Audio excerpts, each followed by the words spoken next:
నిజాంపేట మండల కేంద్రంలో భారతరత్న దివంగత రాజీవ్ గాంధీ 34వ వర్ధంతి వేడుకలను కాంగ్రెస్ పార్టీ మండల అధ్యక్షులు వెల్దొర్తి వెంకటేష్ గౌడ్ ఆధ్వర్యంలో ఆయన చిత్రపటానికి పూలమాలలు వేసి ఘనంగా నివాళులు అర్పించారు.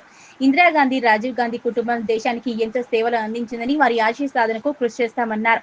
ఈ కార్యక్రమంలో మండల కాంగ్రెస్ నాయకులు, మాజీ ఉప సర్పంచ్ కుమటబాబు, ముత్యాల మధుసూదన్ రెడ్డి, గురుగుల శ్రీనివాస్, లింగస్వామి, లాయర్ తాడెం వెంకటేష్, ఋషికేష్, అంజిరెడ్డి, బన్నీ తదితరులు పాల్గొన్నారు. కేంద్రంలో కాంగ్రెస్ పార్టీ మండల కమిటీ ఆధ్వర్యంలో 34వ రాజీవ్ గాంధీ వర్ధంతి సందర్భంగా ఘనంగా జరుపుకోవడం జరిగింది. మరియు ఆయన ఆశయాలను కాంగ్రెస్ పార్టీ ఆశయాలు కొనసాగిస్తామని కోరుచున్నాము.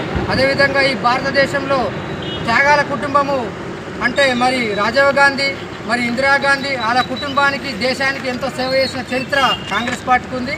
ఆ చరిత్ర మరియు ఈరోజు మేము ఆయన వర్ధంతి ఘనంగా జరుపుకోవడం జరిగింది. కాంగ్రెస్ పార్టీ ఆధ్వర్యంలో 34వ వర్ధంతిని జరుపుకోవడం జరుగుతుంది. రాజీవ్ గాంధీ గారి ఆశయాలను కొనసాగిస్తామని